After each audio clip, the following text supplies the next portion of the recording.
The sweat dripping from Clara Bennett's forehead had nothing to do with the Kansas summer heat, and everything to do with the fever burning through her body as she scrubbed another whiskey-stained table in the Silver Spur Saloon.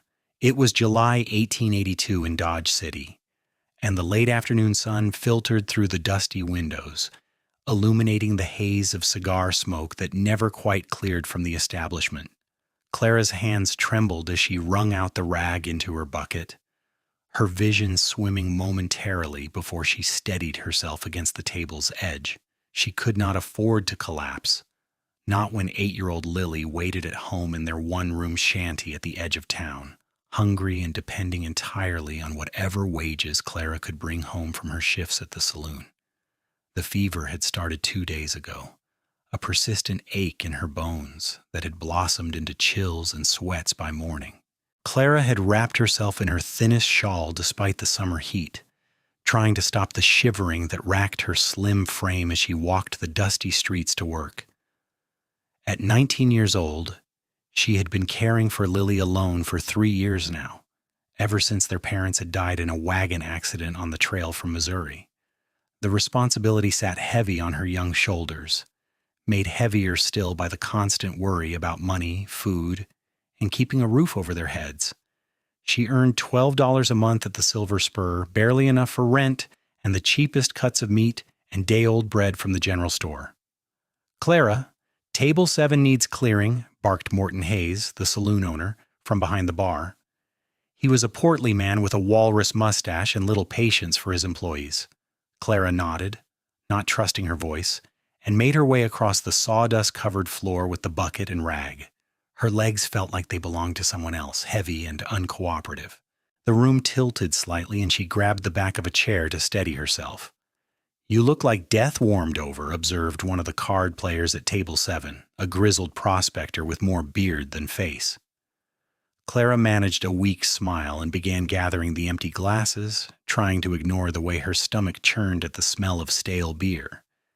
She had 4 more hours left in her shift, 4 more hours before she could collect her day's wages and buy something for Lily's supper. The little girl had eaten nothing but thin porridge for breakfast, and Clara's heart clenched thinking of her sister's hollow cheeks and the way her dresses hung loose on her small frame. The saloon doors swung open, and Clara glanced up out of habit. Most of the patrons were regulars, ranch hands and cowboys passing through, gamblers and businessmen. But the man who stepped through the doors made her pause despite her fevered state. He was tall, well over 6 feet, with broad shoulders that filled out his dust-covered shirt. His hat was pulled low, shadowing his face, but she could see the strong line of his jaw and the way he moved with a quiet confidence that suggested he was comfortable in his own skin. He carried himself differently than the rowdy cowboys who usually frequented the Silver Spur, with a calm stillness that seemed to create a bubble of peace around him. Clara forced herself to look away and focus on her work. She had no time for noticing handsome strangers, not when her entire world consisted of surviving one day to the next and keeping Lily safe and fed. She carried the tray of dirty glasses back to the bar, nearly dropping them when another wave of dizziness swept over her. Morton shot her a suspicious look but said nothing, and Clara grabbed a fresh rag to continue her work. The tall cowboy had taken a seat at the bar, and Clara could feel his eyes on her as she moved through the saloon. There was nothing predatory in his gaze, just a steady observation that made her self-conscious of her trembling hands and the way she had to pause every few minutes to catch her breath. She was wiping down a table near the bar when she heard his voice for the first time, low and smooth like honey. "Miss looks like she ought to be in bed, not working," he said to Morton, his tone casual but with an edge of concern. Clara's cheeks flushed, though whether from fever or embarrassment, she could not tell. "She does her job well enough," Morton replied gruffly. "Ain't my concern what she does on her own time." Clara bit her lip and continued scrubbing, though the words on the table seemed to blur together. The cowboy said nothing more, but she could still feel his attention on her like a physical weight. She told herself it did not matter, that she would finish her shift and go home and feed Lily, and then she could finally rest. Just a few more hours. She could manage a few more hours. But her body had other plans. Clara was carrying another tray of glasses when the floor suddenly rushed up to meet her. She heard the crash of breaking glass as if from a great distance, felt strong hands catch her before she hit the ground, and then everything went blessedly dark. When Clara opened her eyes, she was lying on a bench in the back room of the saloon, and the tall cowboy was kneeling beside her with a worried expression on his face. Up close, she could see that his eyes were a striking blue-gray, like storm clouds over the prairie, and his features were rugged but kind. He had removed his hat, revealing dark brown hair that curled slightly at the ends. "Easy now," he said softly when she tried to sit up. "You passed clean out. When's the last time you ate something?" "I'm fine," Clara insisted, though her voice came out as barely a whisper. "I need to finish my shift. Please, I need the wages." "You need a doctor," the cowboy said firmly. "You're burning up with fever." "I cannot afford a doctor, Rena," Clara said, and to her horror felt tears prick at her eyes. She never cried, had not allowed herself that luxury since her parents died. But the fever and exhaustion and constant worry had worn her defenses down to nothing. "I have a sister. She's only 8. She's waiting for me to bring home supper." Something shifted in the cowboy's expression, a softening that made him look younger than she had first thought. He could not be more than 24 or 25, she realized. "What's your name?" he asked gently. "Clara Bennett." "Well, Miss Bennett, my name is James Wade, and I'm going to help you." Before she could protest, he stood and disappeared back into the main room. Clara could hear his voice, low and firm, speaking with Morton. She could not make out the words, but Morton's tone was argumentative at first, then grudgingly accepting. James returned a few minutes later with her shawl and a small leather pouch that clinked with the sound of coins. "Your wages for the week," he said, pressing the pouch into her hands, "plus a little extra. Now where do you live? I'm taking you home, and then I'm going to finish your shift for you." "You cannot finish my shift," Clara said, bewildered. "You do not work here." "I do now." "Just made an arrangement with Hayes. He was not happy about it, but he came around when I offered to work for free for the rest of the day and cover your duties." James helped her to her feet, keeping a steadying hand on her elbow when she swayed. "Come on, let's get you and your sister fed and you into bed where you belong." Clara wanted to argue, wanted to insist that she could manage on her own, as she always had, but the relief flooding through her was too overwhelming.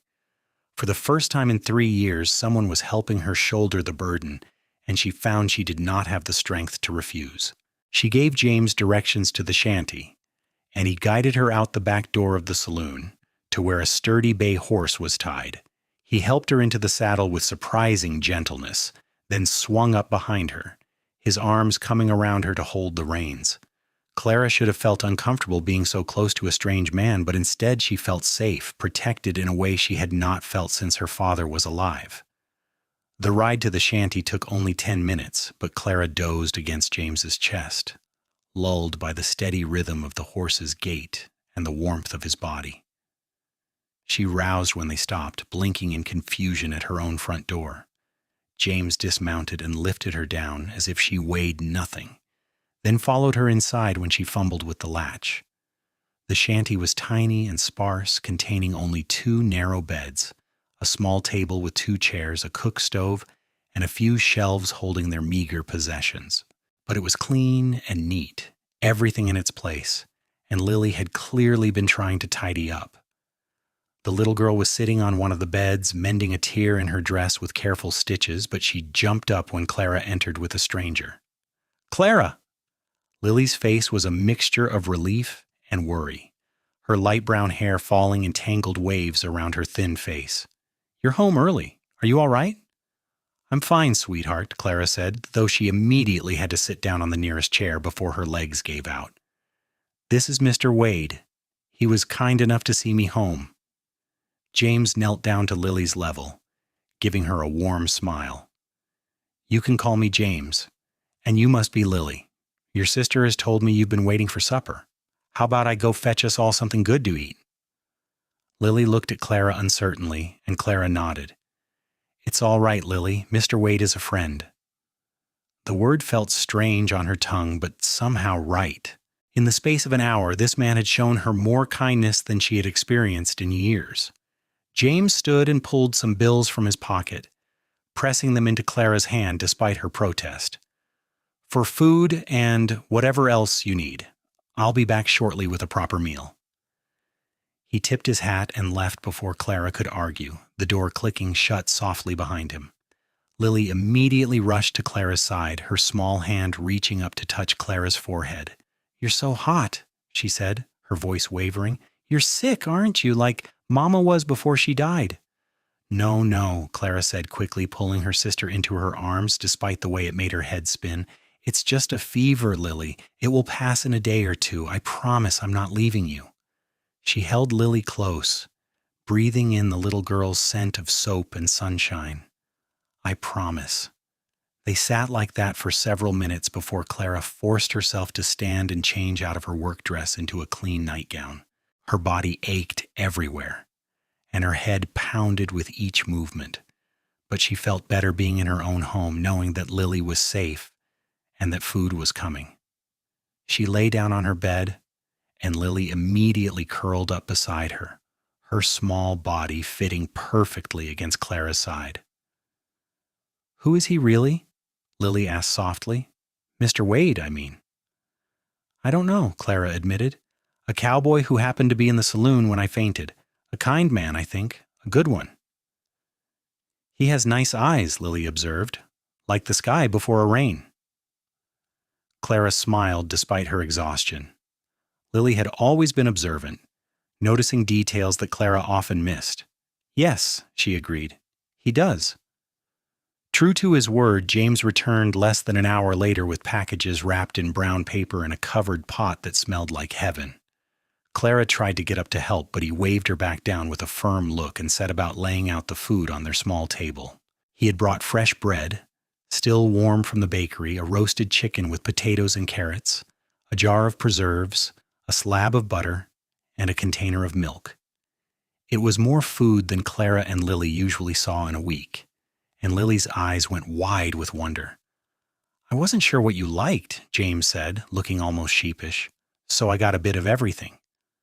"It's too much," Clara protested weakly, but James shook his head. "It's exactly enough. Now you need to eat something even if you don't feel like it. You won't get better on an empty stomach." He prepared a plate for Lily first, who took it with a shy thank you, then made one for Clara with smaller portions. He set it on the small table beside her bed, then pulled up a chair and sat down, clearly intending to make sure she ate. Clara managed a few bites of bread and chicken, though her stomach protested. But James was right. The food did make her feel slightly more solid, less like she might float away on the fever dreams that kept tugging at the edges of her consciousness. She watched as Lily devoured her meal with the appetite of a growing child who had been hungry for too long, and felt tears threaten again at the thought that this stranger had seen what her sister needed and provided it without hesitation or judgment. When they had all eaten, James cleaned up the dishes in their water basin with an efficiency that suggested he was used to taking care of himself. He wrapped the leftover food carefully and placed it in their small cupboard, then turned to Clara with a serious expression. "I need to get back to the saloon to finish your shift," he said, "but I'll check on you both when I'm done. Do you have any medicine here? Willow bark tea or anything for the fever?" Clara shook her head mutely. Medicine was another luxury she could not afford. James's jaw tightened, but he nodded. "I'll see what I can find. You rest now and keep drinking water. Lily, you're in charge of making sure your sister drinks, all right?" Lily nodded solemnly, clearly taking her responsibility seriously. James smiled at her, then surprised them both by leaning down and pressing a cool hand to Clara's forehead. The gesture was gentle, almost tender, and Clara felt her breath catch. "Sleep if you can," he said softly. "I'll be back." And then he was gone, leaving Clara and Lily staring at each other in wonder. "I like him," Lily announced, climbing back onto the bed. "Can we keep him?" Despite everything, Clara laughed, which turned into a cough. "He's not a stray puppy, Lily." "I know," Lily said seriously, "but he's nice, and he makes you smile. You don't smile much anymore, Clara.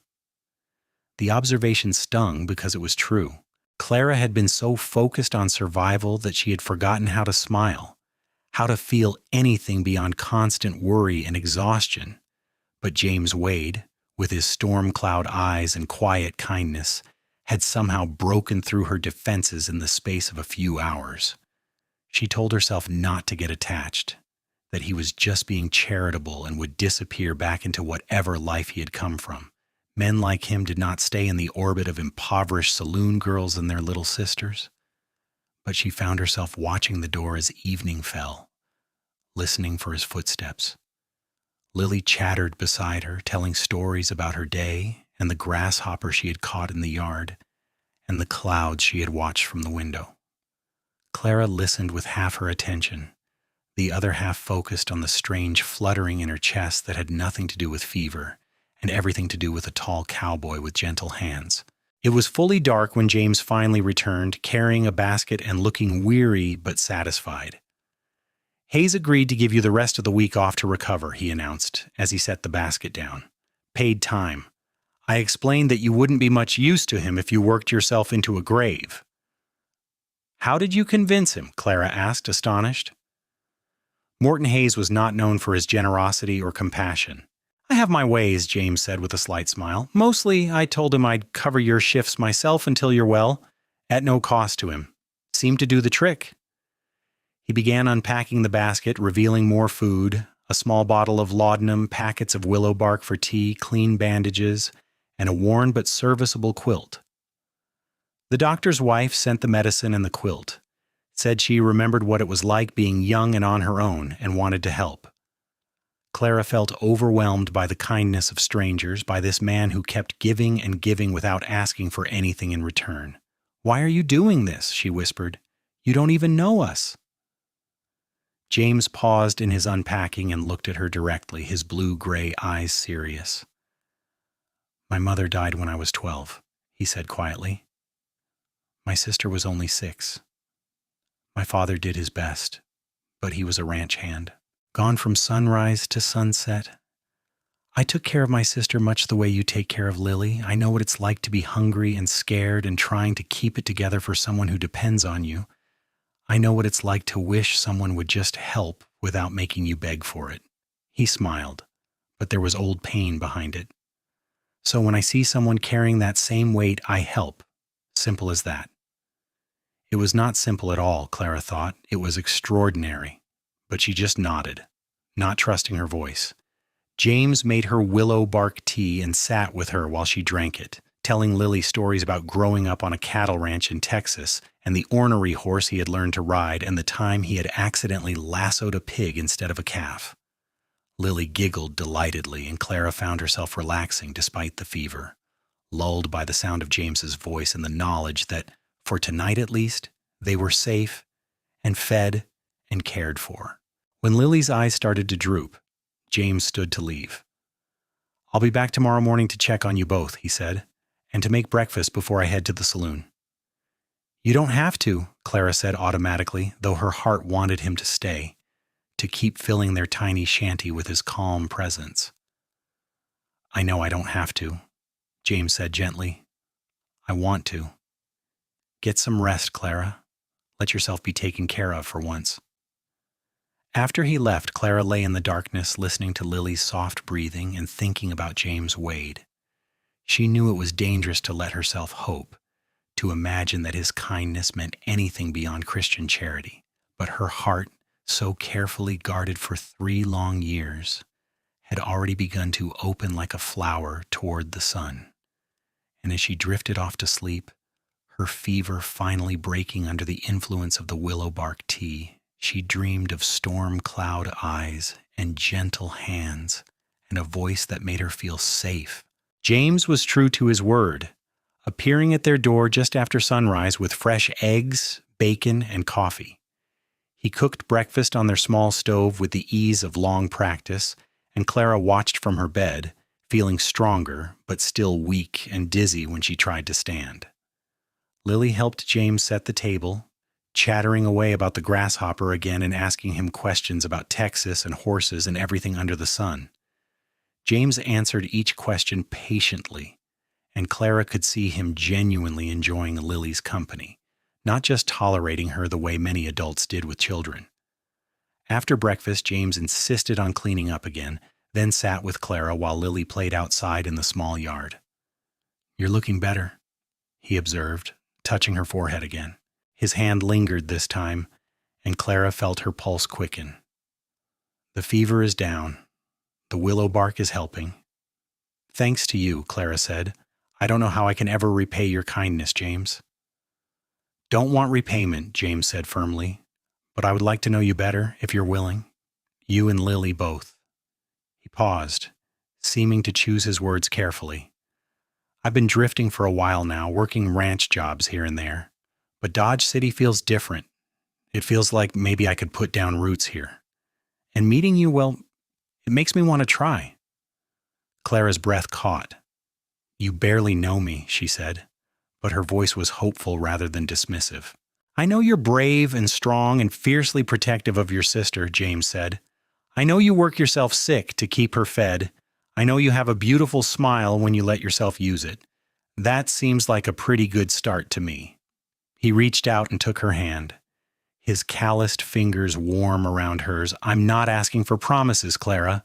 I'm just asking for a chance. Let me help you get back on your feet. Let me get to know you. And then, when you're well, if you want me to leave, I'll go. But I'm hoping you won't want that." Clara looked at their joined hands, at the honest hope in his eyes, and felt something inside her chest crack open. She had been alone for so long, had convinced herself that she had to be alone, that no one would want the burden of a ready-made family and poverty and all her fears. But here was James, offering exactly what she had secretly longed for, someone to share the load, someone who saw her worth despite her circumstances. "I would like that," she said softly. "I would like to know you too, James Wade." His smile was like sunrise, bright and warm and full of promise. He squeezed her hand gently, then released it, standing to leave for the saloon. "I'll be back this evening with supper," he said, "and tomorrow I'll bring you both into town with me. I think Lily would enjoy seeing the shops, and you could use some fresh air once you're feeling up to walking." Over the next week, James became a constant presence in their lives. He worked Clara's shifts at the Silver Spur, then brought food and supplies to the shanty each evening. He fixed the leak in their roof that Clara had been ignoring for months, reinforced the door frame, and built Lily a small shelf for the treasures she collected, smooth stones and bird feathers and bits of colored glass. He brought books from the lending library for Lily to read and taught her how to whistle and how to skip stones in the creek behind their house. And slowly, carefully, he courted Clara. He brought her wildflowers picked from the prairie. He sat with her in the evenings after Lily was asleep, telling her about his life and listening to her stories about growing up in Missouri and the dreams she used to have before survival became her only goal. He made her laugh with his dry humor and feel cherished with his thoughtful gestures. He never pushed her for more than she was ready to give, content to let their relationship unfold at its own pace. Clara felt herself falling for him with an inevitability that should have frightened her, but instead felt right, like coming home after a long journey. She loved the way he was gentle with Lily, but firm when the little girl tried to test boundaries. She loved how he listened when she talked, really listened, like her words mattered. She loved his quiet competence and the way he never made her feel weak for accepting his help. Most of all, she loved how he looked at her, like she was something precious and worthy of protection and care. By the end of the second week, Clara was fully recovered and back to her normal strength. She returned to work at the Silver Spur, but everything felt different now. James had secured a job as a ranch hand at one of the larger spreads outside town, which paid significantly better than saloon work.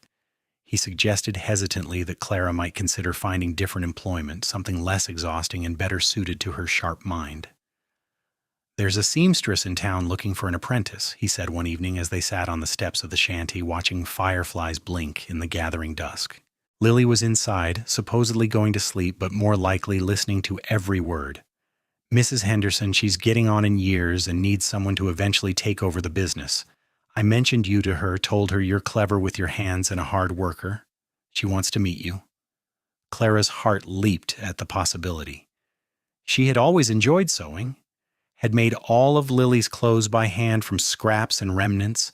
The idea of turning that skill into a respectable trade, of working in a clean shop instead of a smoky saloon, was almost too good to believe.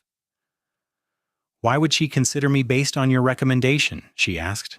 "She doesn't know me at all." "No, but she knows me," James said. "My sister married her nephew a few years back. Mrs. Henderson trusts my judgment." He paused, then added quietly, "And I told her you were important to me, that you're someone I care about deeply." The confession hung in the air between them, heavy with meaning. Clara's pulse hammered in her throat. "Am I?" she asked, her voice barely above a whisper. "Important to you?"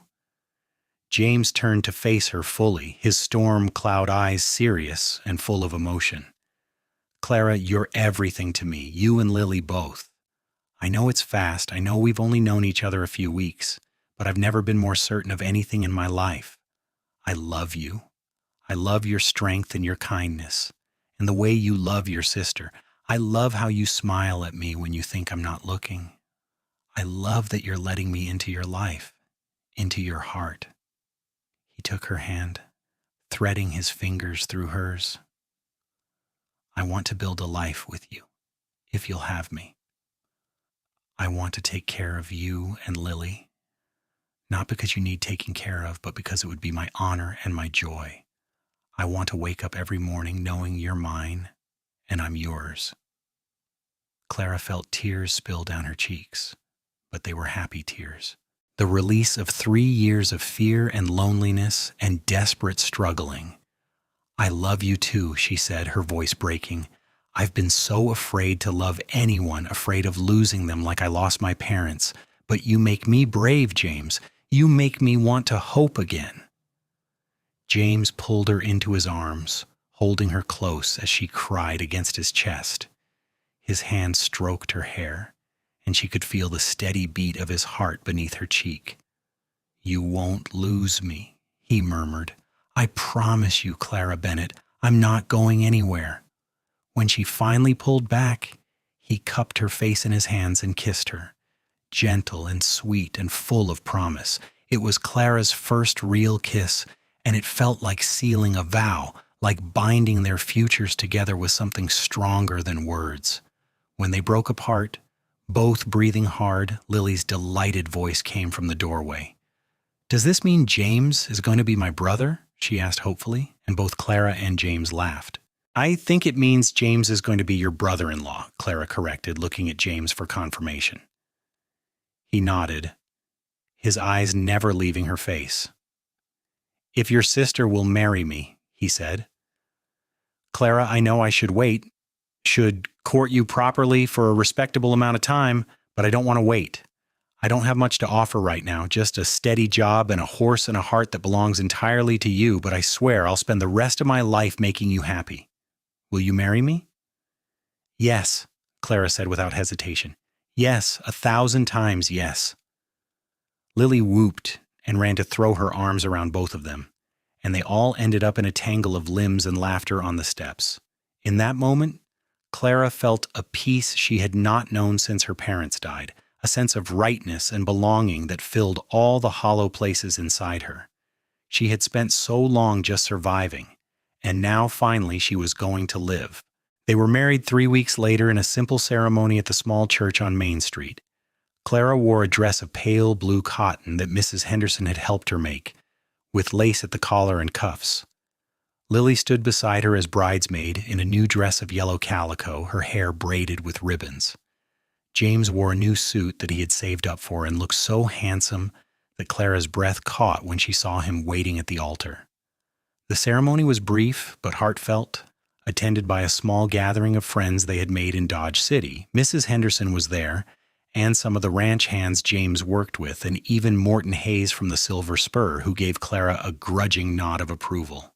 When the preacher pronounced them man and wife, James kissed Clara with a tenderness that made her heart overflow, and she thought she had never been so happy in her entire life.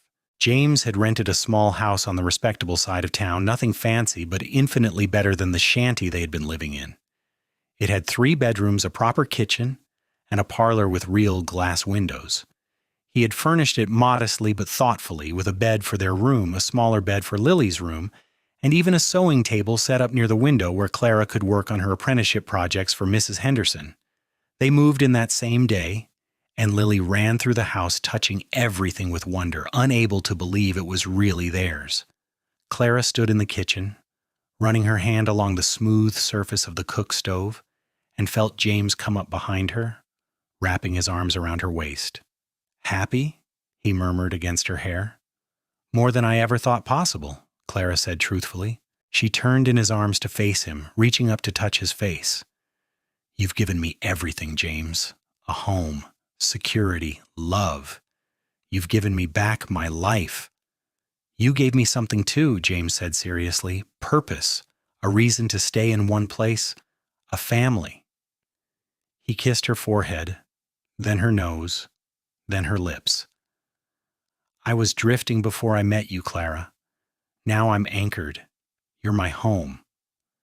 That night, after Lily had gone to bed in her new room, barely able to contain her excitement, James carried Clara over the threshold of their bedroom.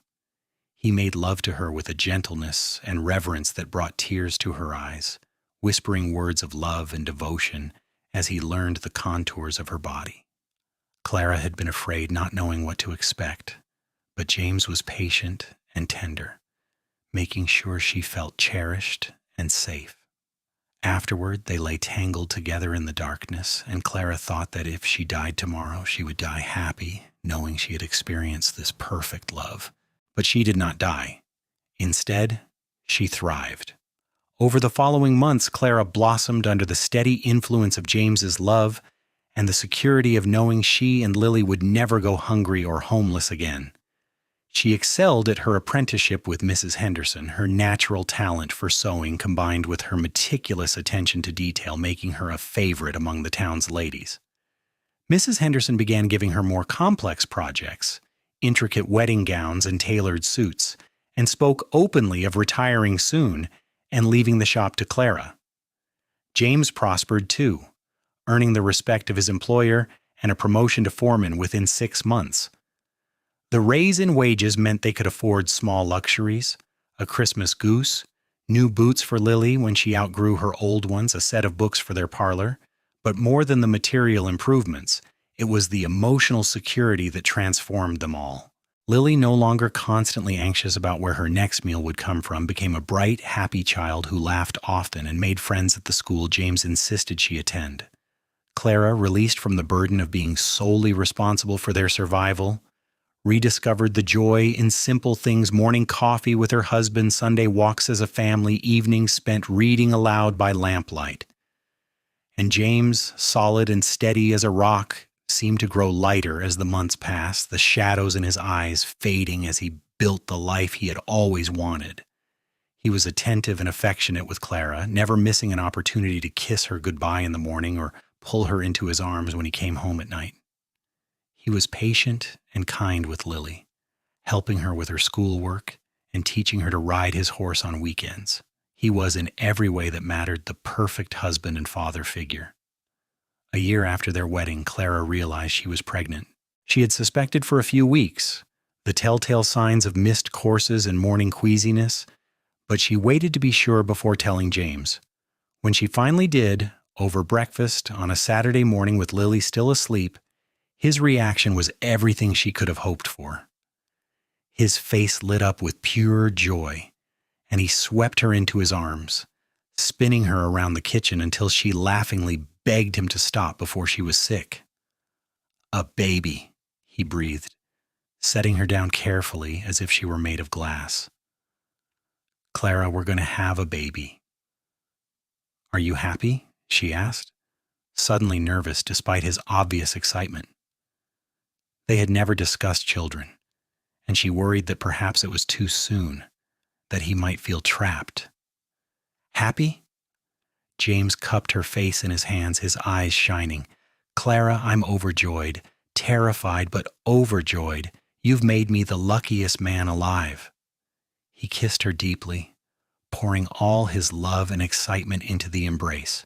When they broke apart, he immediately dropped to one knee and pressed a kiss to her still flat stomach. "Hello in there, little one. I'm your papa. I promise to love you and protect you and be the best father I can be." Clara ran her fingers through his hair, overcome with emotion. This was more than she had ever dreamed of, more than she had thought possible. During those dark days of working through fever and wondering how she would keep Lily fed, she had gone from desperation to this abundant joy. And it was all because a kind cowboy had seen her struggling and decided to help. Lily was ecstatic when they told her she would be a big sister, immediately beginning to plan all the things she would teach the baby. As Clara's pregnancy progressed, the entire household seemed to revolve around the coming child. James became even more protective, insisting Clara rest more and take on fewer projects at the dress shop. Mrs. Henderson, delighted by the news, officially retired and signed the shop over to Clara with the understanding that Clara would take several months off after the birth and hire temporary help to cover her absence.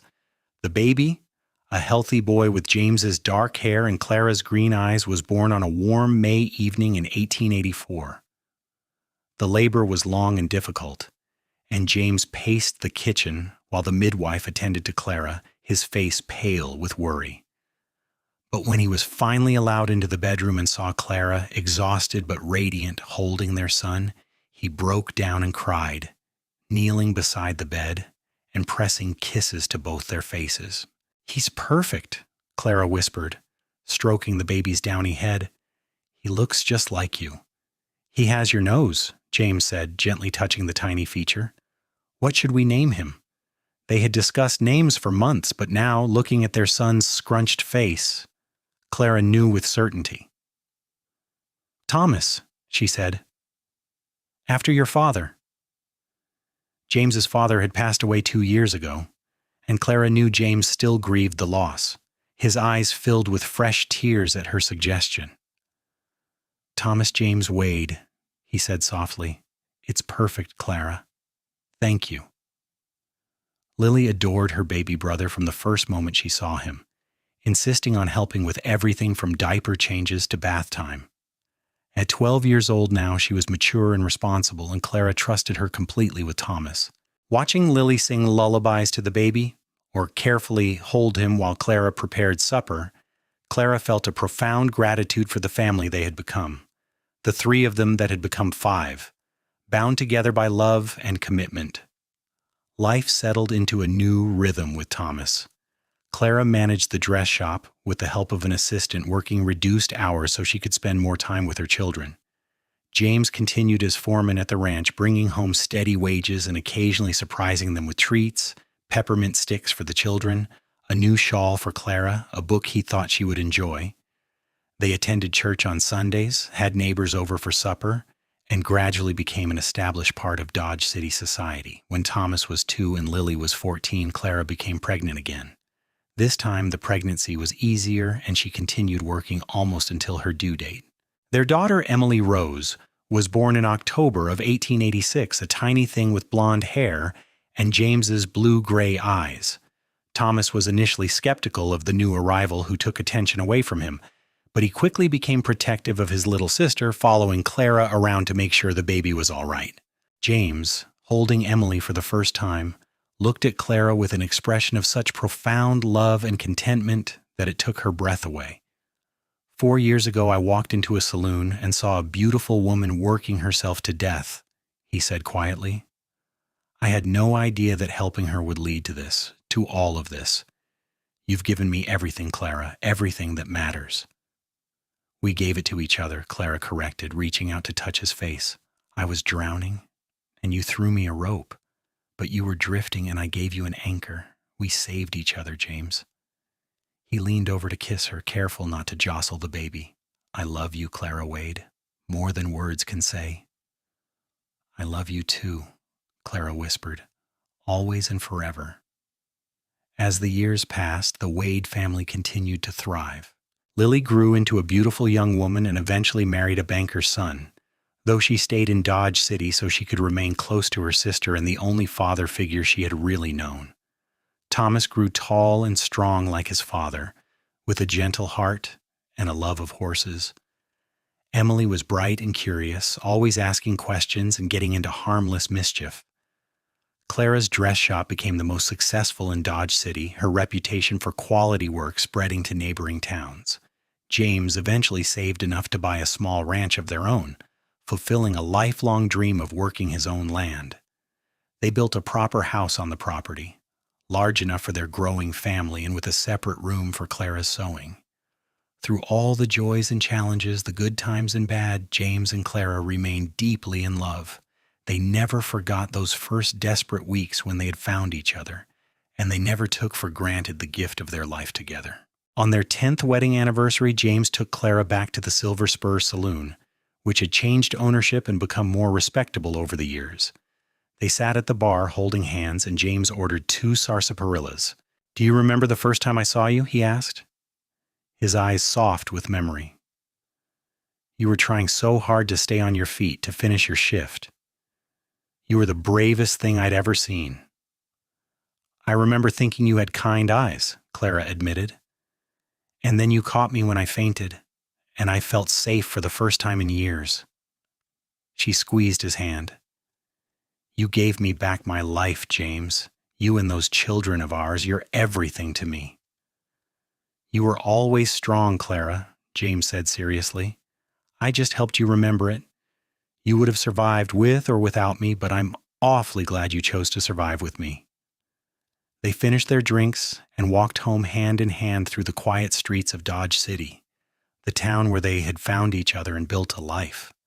The house was warm and bright when they entered, filled with the sounds of their children laughing and playing. Thomas was teaching Emily how to play checkers while Lily, visiting for the evening with her husband, looked on indulgently. Clara paused in the doorway, taking in the scene, her heart full to bursting. This was what she had worked so hard to protect during those dark days of fever and desperation, this warmth and security and love. She had not known then that it was possible to have so much, to be so happy. But James had shown her, had given her not just material comfort, but emotional healing and the courage to hope.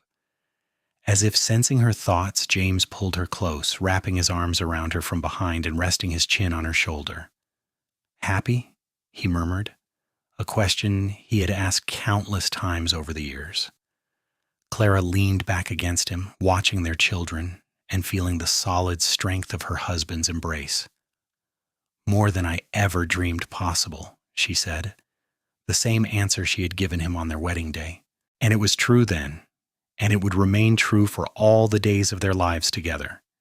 Years continued to unfold in a tapestry of ordinary moments and extraordinary love. Thomas grew into a fine young man and took over much of the ranch work, allowing James to slow down as his hair began to silver. Emily proved to have inherited Clara's talent for sewing and began learning the trade, though she also had a head for numbers that suggested she might expand the business in new directions. Lily and her husband gave Clara and James their first grandchildren, twin boys who called them Grandma and Grandpa, and filled the house with chaos and joy whenever they visited.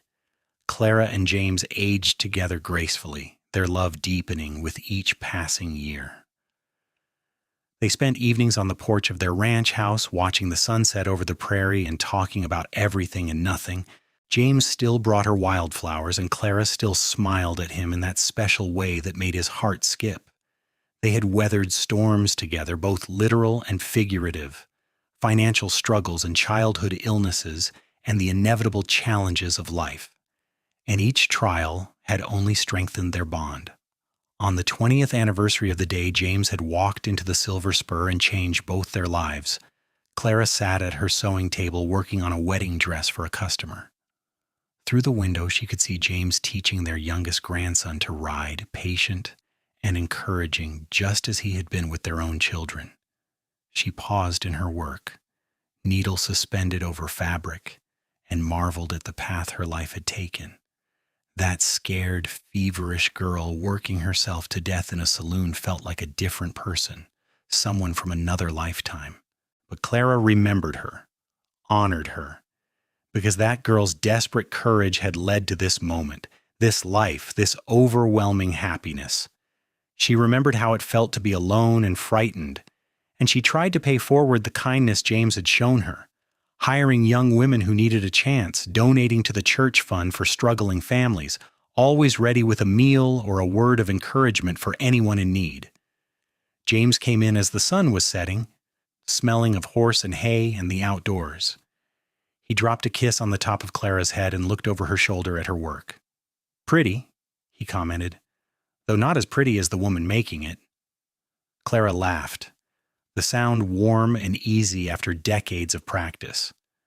"You're incorrigible." "You love it," James countered, pulling up a chair beside her. His hand found hers, fingers interlacing in a gesture so familiar it was almost unconscious. They sat like that for a long moment, comfortable in the silence, needing no words to express what they felt. "I was just thinking," Clara said eventually, "about that day you finished my shift and brought food home. How different our lives might have been if you hadn't walked into the saloon that afternoon."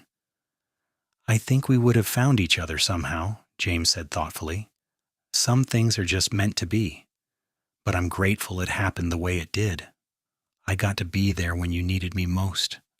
I got to see you heal and grow strong. I got to fall in love with you slowly and surely, building something that would last." "We built it together," Clara reminded him, squeezing his hand. "Everything we have, we built it together."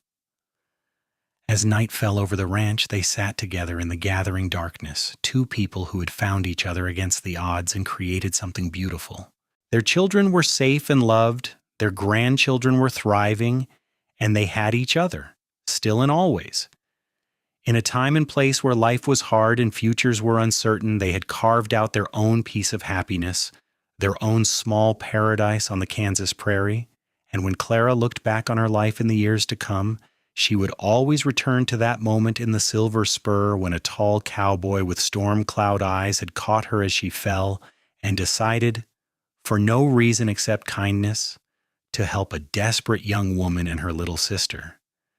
That single act of compassion had rippled outward, changing not just their lives, but the lives of their children and grandchildren, creating a legacy of love that would endure long after they were gone. The story of Clara and James Wade became something of a legend in Dodge City, the tale of a cowboy who fell in love with a saloon girl and built a life with her, proof that kindness and courage and love could overcome any obstacle. And every year on the anniversary of their meeting, James would bring Clara wildflowers picked from the prairie, and she would smile at him with tears in her eyes, remembering the day her life began anew, the day a kind cowboy finished her shift and brought food home and stayed forever. Their love story was not perfect, but it was real and true and enduring. It was built on a foundation of mutual respect and shared struggle, strengthened by years of partnership and deepened by the joys and sorrows they faced together. They grew old watching the sunsets from their porch, surrounded by the family they had created and the life they had built, content in the knowledge that they had found something rare and precious in each other. And in the end, that was enough, more than enough. It was everything.